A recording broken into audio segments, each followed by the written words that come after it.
UFC Nashville, Derrick Lewis versus Teixeira. I'm here to provide you my full card breakdown and predictions for the entire card from top to bottom. Of course, before we get started, we will recap UFC 317 because we went 9-2 on the predictions, only missing Brandon Royval and Moicano, which Moicano was a red flag fight already. And I was really back and forth with Royval Van. Ultimately, I went with Royval, and it didn't turn out the way I wanted it to. But 9-2 in general, absolute banger. And it wasn't just a banger for the predictions. I mean, hit banger parlays. Our moderator, Salty, hit the cycle. He had Terrence McKinney by sub, Gregory Rodriguez by TKO, and Peyton Talbot points plus 8,000. And I also had Tracy Cortez by points and Peyton Talbot by points plus 800, along with other things. But just some highlights of the night. Overall, very solid, and really missed the UFC. It's been 2 weeks, so not going to say it's a bad card. I'm not going to lie. It's kind of a sleeper card, but we're going to run through some of these fights really quickly because some of these lines are really gross, and it's just not a lot of real value in them, especially some earlier fights. But I'll still give you some breakdowns and some insights of what I think happens in those fights, obviously. 9-2, like I said, 2 weeks ago for UFC 317. 12 fights again. Obviously, there was one that didn't go through last week or 2 weeks ago. So, 12 fights here. I mean, I think we can sweep. There's some red flag fights here, but I really do think that we can sweep, at the very least go 9-3.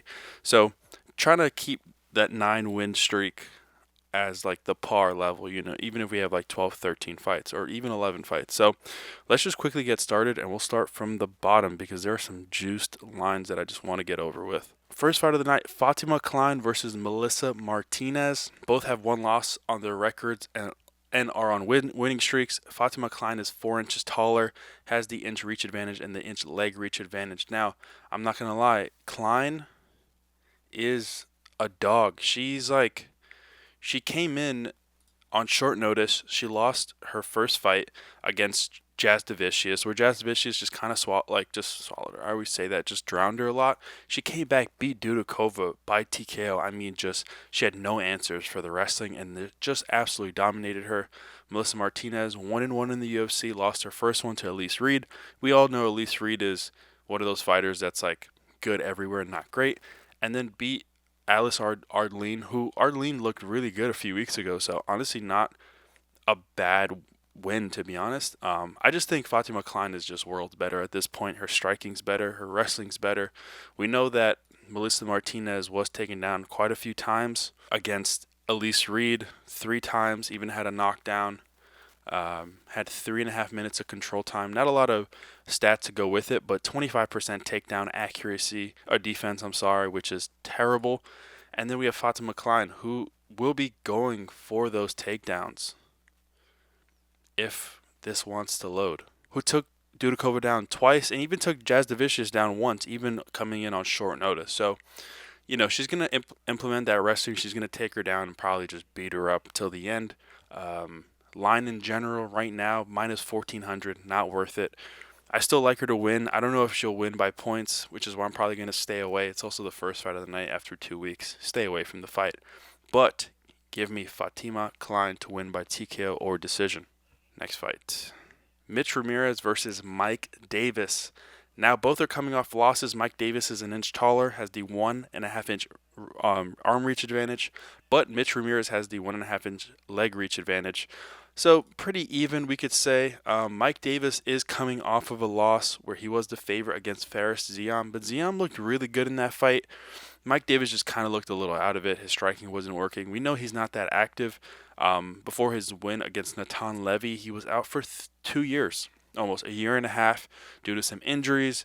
Mitch Ramirez, he has not won a fight so far in his UFC career, losing by TKO twice. Now, Mike Davis, he's not a big knockout finisher. He only has one in his UFC career, but he's going to try to take him down. He's going to try to beat him up. If he gets him to the ground, that's when he's just going to implement a lot of damage. So from that point, I kind of think that he can win by whatever he wants. What I know is that he's looking to finish this fight, especially with the way his last fight went.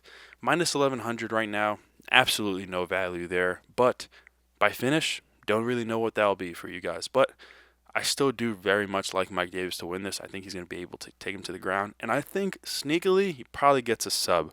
So give me Mike Davis to win by TKO or submission. Next fight, we have Kennedy Nzechukwu versus Valter Walker. Now, this is a heavyweight fight because we know Nzechukwu is now a heavyweight and he's 2-0 so far. But Valter Walker is an inch taller. Nzechukwu has the 4.5-inch reach advantage and then the 3-inch leg reach advantage. He was always very long and rangy at light heavyweight, just didn't really translate to his skill, and now he doesn't have to move that much, and he's almost looks more fluid now because he's fighting massive fat heavyweights. Because we saw him win his last 2 fights now in the UFC, one to Chris Barnett, where Barnett kind of got hurt, but he was already beating him up, and then he beat up Bresky as well, where Bresky's a can, but regardless, they kind of gave him the 2 easiest fights possible. And now he's fighting someone in Valter Walker who lost his first fight to Bresky, which is bad, and then he came back and beat Junior Tafa and Dontel Mays both by heel hook in the first round. Now, what I'm curious to see is how is Valter Walker going to look past that first round? Is he going to be able to take Nzechukwu down? Because Nzechukwu is pretty hard to take down. And if he does, how much damage is he going to be able to do? Nzechukwu's grappling doesn't look too bad. On the feet, how's his chin going to manage to hold up, or how's his chin going to hold up against someone like Nzechukwu? I'm not sure, to be honest. And we all know Nzechukwu is kind of like a fadeable spot, usually. So it's a tricky fight to try to predict. But I'm probably going to lean towards Nzechukwu just because of his experience. And if Valter Walker isn't able to take him down, how much offense is he going to be able to implement on the feet against someone as rangy as Nzechukwu? Honestly, that's the way I see it. Obviously, there's a clear path for Walker to win, but if that doesn't happen in that first round, as we've seen in his last 2 fights, what's going to happen? Is he going to get pieced up the same way Bresky did to him? Nzechukwu right now, minus 215, not bad. Not going to lie, not bad. I kind of wish the line was at minus 160. That's what it probably should be, which is why I see a lot of people on Valter Walker, which is fair. Honestly, he's looked good. His chin seems to be pretty much intact too, so it's interesting to see what Nzechukwu is going to be able to do to him. But I still like Nzechukwu to get the job done here. So give me Kennedy Nzechukwu to win by TKO or decision.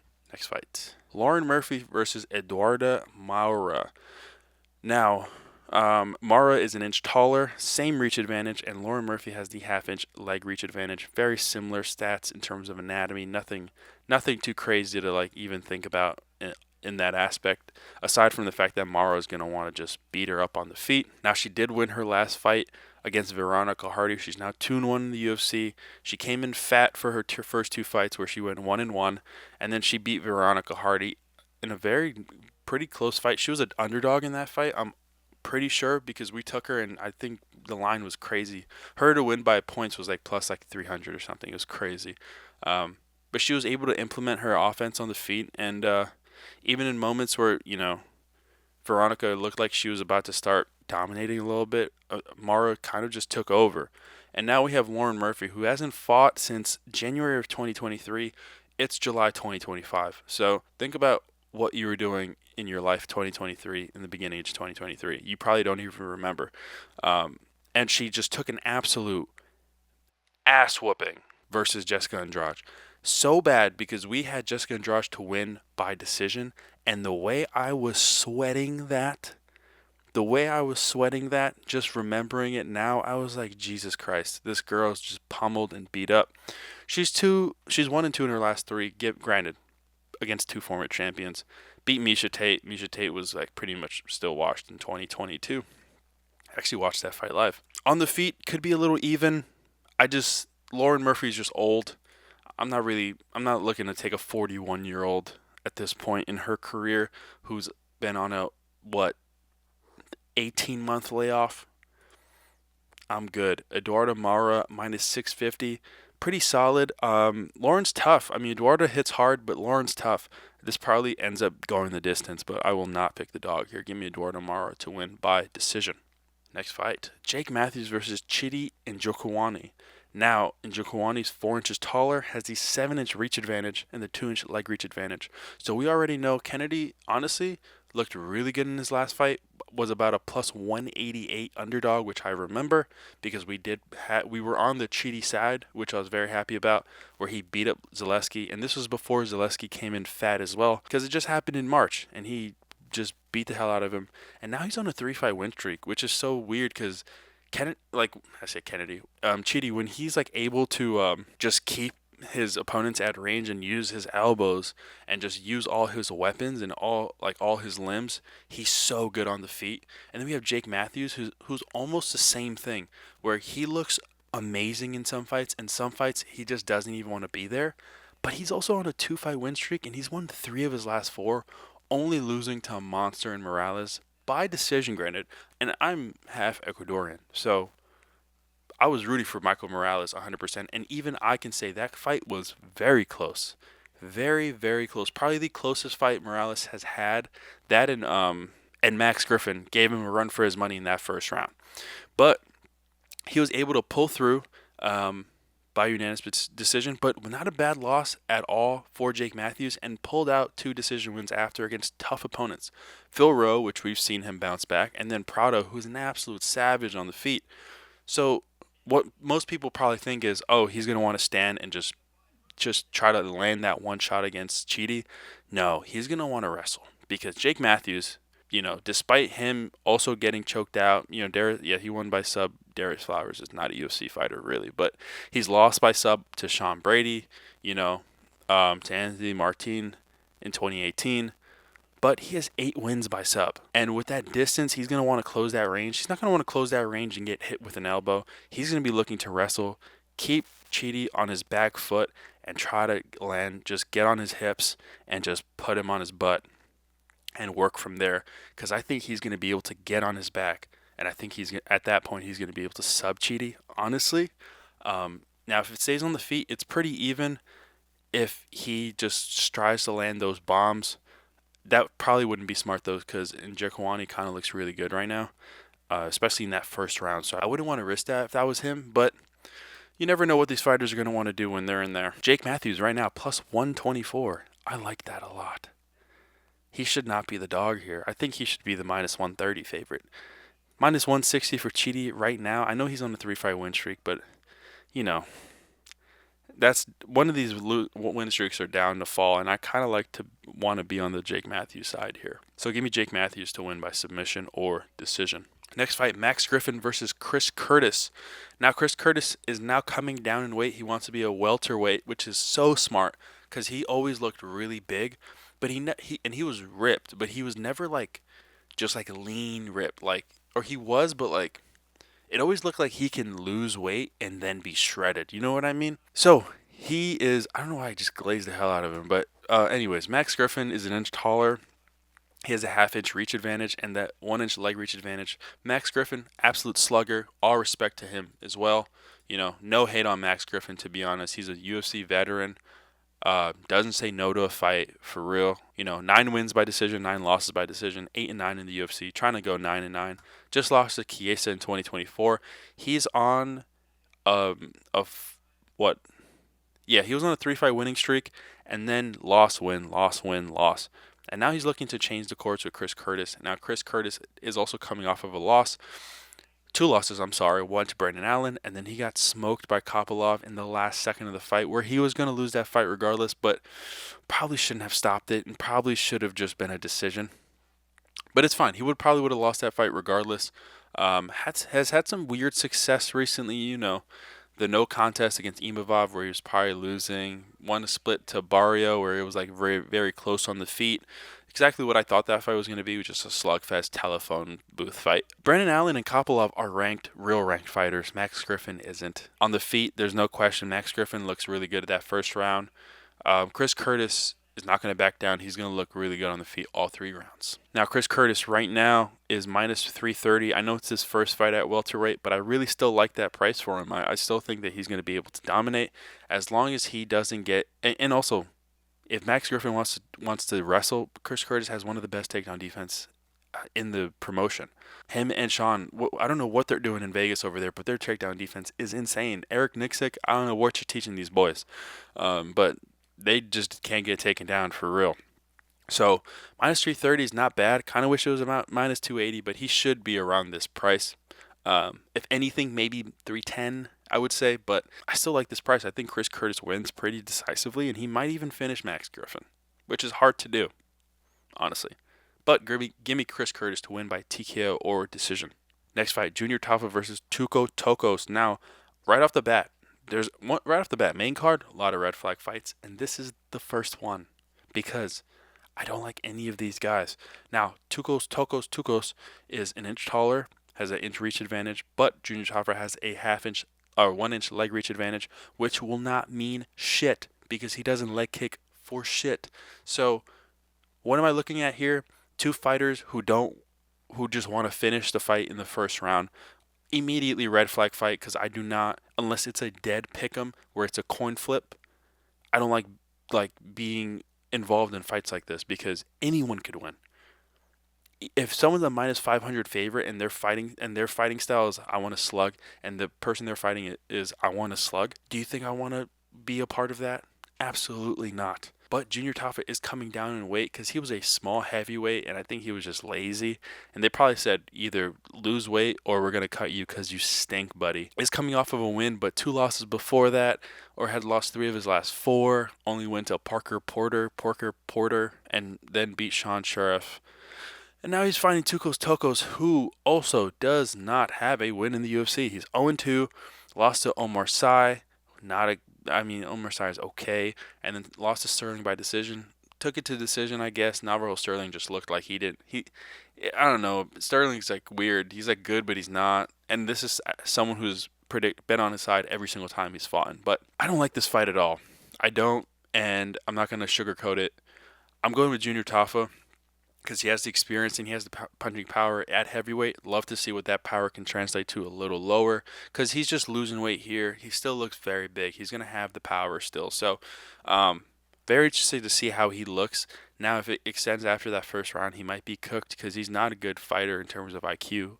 Neither of them are, but I would give Tokkos the edge there, I would say. His real name is George? That's weird. All right, anyways, red flag fight, but I'm going to go with Junior Tafa. Just a flyer, honestly. Whatever. Give me Junior Tafa to win by knockout or TKO. Next fight. And this is another one I'm not even going to spend too much time on because you see this price minus 750. Petrino is coming up in weight to heavyweight because he just got flatlined a few months ago. But Austen Lane's 4 inches taller. Also going to have the 2.5 inch reach advantage and the 1.5 inch leg reach advantage. But also Austen Lane, my brother, is time to not be in the UFC. He's 1-3. I was going to say lost 3 of his last 4. But yeah. And all 3 of his losses, his one win was against a Spain who's not a UFC fighter. He's a karate something. And then all 3 of his losses are by finish. Then we have Vitor Petrino, who is 4-2 in the UFC, but lost his last 2. Anthony Smith, and then got flatlined by Dustin Jacoby, where it was 1-1. And then he was really kind of like, I don't know, that third round, it looked like he was going to lose. And then Jacoby just slapped him out of nowhere, just off his back foot, just hit him. And it worked. So shout out to Dustin Jacoby because he picked up a solid win after that as well. No more counting him out. But regardless, minus 800. Please don't fucking bet on minus 800 Vitor Petrino. I mean, just don't do it. Just don't do it. Just don't do it. Just don't do it. But anyways, give me Vitor Petrino to win by knockout or TKO. Next fight, Nate Landwehr versus Morgan Charriere. Now, Nate Landwehr is an inch taller, has 3 inches in reach advantage, and they have the same leg reach. Now, Nate Landwehr needs a dub. My boy needs a dub bad because he got smoked by Doo Ho Choi, and he's now lost 2 of his last 3. He was on a 3-fight win streak, fought Dan Ige, and that did not go well at all. He got pieced up. Beat Jamal Emmers, very solid. We were on his side. He was an underdog. Very solid, honestly. Looked like it could have gone the other way early, and then he was like, nah, screw that. I'm finna win this. Morgan Charriere Hasn't had the UFC career everyone thought he was going to have. 6-3 in Cage Warriors, but he's 2-2 in his UFC career so far, losing to Chepe and Nathaniel Wood, but he's beat Zucchini and Miranda. There's a lot of discrepancy between those two caliber of wins and losses. He's losing to decent competition. He's beating bad competition. Now he's fighting Nate Landwehr, who is probably leaning towards good competition. He's leaning toward the two losses that he has in Chepe and Nathaniel Wood. Damn near identical, almost. Nathaniel Wood knocked him down in the first round, and at that point it was clipped. It was cooked. He lost that fight easily. Now, Chepe was a little closer, but that's the one time I faded Chepe, and I regret it to this day. I will never do it again, because every other fight, even before that, I was on Chepe, and for some reason I was blinded by other people, and I went Charriere, and I regret it. But I'm going to go with him here because I think he's a lot more dynamic on the feet. He's much more explosive. I think that although Nate Landwehr could try to get him out of there early and, he's a little bit chinny, Morgan Charriere, I think he's going to be able to just kind of put a clinic on him. Just, not do anything too crazy. If he's landing, enough, he'll be able to just kind of like weather the storm a little bit if Nate tries to get a little too crazy on him. But aside from that, wouldn't really lean towards Nate Landwehr to win this fight. But I'm not going to lie, I hate these odds. I mean, Charriere minus 265, I don't think that's worth it. I think he should be a minus 200. Nate Landwehr plus 200 probably is the value side, but it's also a fight where I'm just like, no, I don't think he's going to win. I just think Charriere is levels above him. It's just about if he's able to implement it, because sometimes in the UFC and in MMA, sometimes it doesn't matter if you're just better. You can get cracked, especially by someone named Nate the Train Landwehr. But give me Morgan Charriere to win by TKO or decision. Next fight. Oh, this is a banger. Calvin Kattar versus Steve Garcia. Now, Steve Garcia is an inch taller, 3-inch reach advantage, and the 1-inch leg reach advantage. Steve Garcia is on a damn tear. I mean, I've faded Steve Garcia so many times in between all these fights. I faded him against Melky. I faded him against Song Woo Choi. I did not fade him against Kyle Nelson, but I almost did. And he keeps proving me wrong and everyone else because he lost his first fight, or one of his first fights in the UFC, right? I'm sorry, 2 of his first 3 fights. And now he's on a 5-fight TKO win streak, all by first or second round finish, early second round finish. 36 seconds in the second round, 1 minute in the second round, everything else in the first round. Just looking so good. Only looks a little weird when people are trying to wrestle him like Cal Nelson tried to do, Melky tried to do. Looked a little out of it, but he's weathered the storm very well. He was able to counter against someone like Cal Nelson and just put a beat down on him. Calvin Kattar, 7-7 in the UFC. He's dropped 4 straight, 5 of his last 6. Max Holloway really did a number on him because Giga came back, beat the shit out of Giga, lost to Josh Emmett, lost to Arnold, and even arguably probably beat Josh Emmett, lost to Arnold Allen because of his knee, lost to Aljo because Aljo just wrestled him the whole time. Not bad at all. Great win by Aljo. And Zalal just kind of pieced him up on the feet, just did a little more. And this fight against Zalal is the reason why I'm scared to be on Kattar's side. Because at this point, if Zalal's game plan is usually to take you down, if he didn't take you down and he beat you at your own game, what is Steve Garcia going to do on the feet to you now at this point? Because Kattar, you are 37 years old. And now you're facing a demon in Steve Garcia who is just finishing everybody. Granted, Kattar is an absolute dog. The last time he was finished, was in 2008. Aside from the knee injury, he's never been knocked out. So this is the scary part about being on Steve Garcia's side. After that first round and a half, let's say, how's he going to look? How's his momentum or his cardio going to look? Kattar has that cardio to keep it on the feet. Steve Garcia is going to wrestle? I don't think so. So what's going to happen at that point? Which is why I kind of like the Kattar side. But sometimes in MMA, I just have to go with the momentum and the person who's just been dogging everybody. Steve Garcia has been dogging everybody. Minus 130. I hate the price. I kind of think he shouldn't be this. I kind of like the Kattar plus 3.5, which means that he needs to just win a round and not just decease. But I don't hate it. I really don't hate it at all. The Kattar side, I said, but I'm still gonna go with Steve Garcia. I don't know if I would want to put him in anything, but it's also a little bit of a red flag fight for me. But give me Steve Garcia to win by TKO or decision. Next fight, Stephen Wonderboy Thompson versus Gabriel Bonfim. Now, Bonfim is an inch taller, but Wonderboy has the 2.5-inch reach advantage and the 1.5-inch leg reach advantage. Now, this is a sad fight for me because honestly, I really don't know what to do with this fight because you never know what Stephen Thompson's going to look out there. He looked good against Joaquin Buckley. It was 1-1 going into the third. He was kind of winning that third round, and then Buckley just came in and smoked him. Lost to Shavkat. Shavkat wrestled the hell out of him until he subbed him. Beat Kevin Holland because he was just beating him up. Lost to Bilal because he was wrestled the whole time. Lost to Gilbert because he was wrestled the whole time. I wonder what's going to happen with Gabriel Bonfim, who has multiple wins, 3 of them being by submission. So this is probably what's going to happen. Bonfim is going to tire himself out trying to land. He's going to be staying on the feet a little bit, and then he's probably going to try to land something significant, and if he doesn't, he's going to shoot, and he's going to try to just wrestle him the entire time. If not, he could wrestle him. I mean, he could counter, he could try to keep him at range, try to kick him a little bit. Stephen Wonderboy Thompson is old. He's 42.